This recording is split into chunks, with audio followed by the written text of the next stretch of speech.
As a geologist, I like to walk people to this view of the Devil's Racecourse Shoals in the Chattahoochee River National Recreation Area. We are on national park land, but also within the bounds of Sandy Springs, Georgia, the second largest city in the Atlanta metropolitan area. On September 19th, the city will host my free talk called Rocks, Ridges, and Rejuvenation, the Geology of Sandy Springs. Though people in rubber rafts and kayaks who shoot the hooch may feel young again, rejuvenation refers to the process by which the Chattahoochee River has entrenched itself into the upland that those office buildings near Cumberland Mall are built on.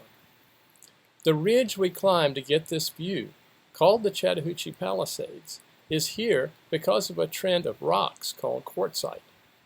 Quartzite resists weathering and erosion because it is more than 95% quartz. They never ask us geologists onto the exciting TV show called Mythbusters, but I want to bust the local myth that the Chattahoochee is entrenched into the Brevard fault zone. No cars crashing or beakers blowing up will bust this myth, sorry. I just need to show you the map.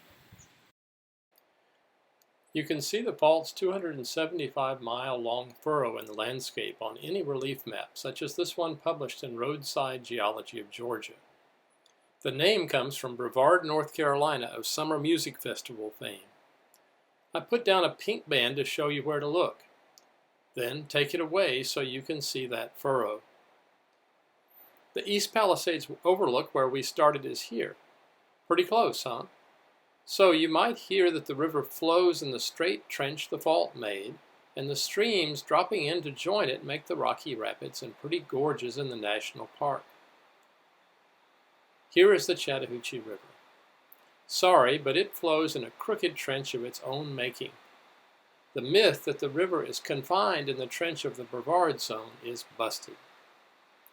The confusion is partly because, downstream of the pretty scenery, including around Six Flags and I-20, the river does run along the fault. Come to the talk for more explanation. Meanwhile, hop aboard a magic carpet ride that I made using Google Earth, overlaid by the work of several geologists, especially the late Michael Higgins of the U.S. Geological Survey. The white boundary is Sandy Springs city limits. The yellow is where Mike and others encountered the hard rock quartzite coinciding with the tops of several ridges. The red line is the north edge of the Brevard fault zone, which, as we just learned, is innocent of causing all this pretty scenery. Leaving the Chattahoochee Palisades, we fly to just outside the city limits, above the Blue Heron Nature Preserve. It is home not only to herons, but also to organizations including Atlanta Audubon, where I taught a geology workshop in August. The brown shade marks where geologists found an odd rock type called button schist, which erodes easily and leaves little buttons of silvery mica in the soil. It runs along the Brevard fault zone, and its softness is responsible for much of that furrow seen on a relief map. Now we fly along Roswell Road to look across I-285, up the hill towards the historic center of Sandy Springs. The springs for which the city was named were saved from being paved over in 1985 with the creation of Heritage Park. There is a geology story behind the springs. In yellow, you see the tip end of the same trend of quartzite we were on above Devil's Racecourse Shoals. The quartzite likely began as sand in the ocean roughly 500 million years ago. Where weathered, it returns to being just quartz sand. In the park, you see that sand, and behind it, the grate and shelter that protect the spring. Lost Corner Preserve is the city park where I will lead a geology walk and give the talk on September 19th. You can see that it lies close to the entrenched Chattahoochee River. Upstream, across the river in Roswell, is Chattahoochee Nature Center, where I have been privileged each year to teach the Geology Day in their Georgia Master Naturalist class.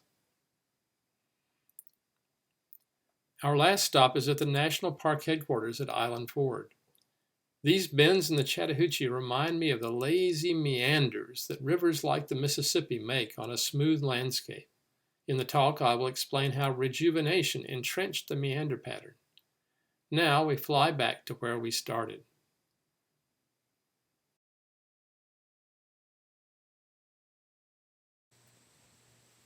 To sum up what we learned, The tough rock quartzite is responsible for ridges, including the Chattahoochee Palisades.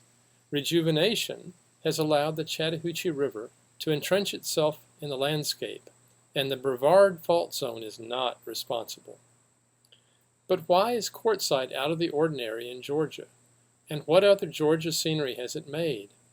Why is rejuvenation happening here and now? What tectonic forces made the Brevard Fault, and will it cause earthquakes? I will try to answer these and any other questions you bring to the free public program on September 19, 2019.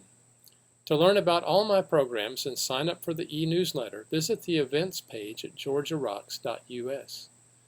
You can buy Roadside Geology of Georgia by Pamela Gore and Bill Witherspoon at any of my programs. Find it at your favorite library or bookseller, or order a signed copy at georgiarocks.us/book.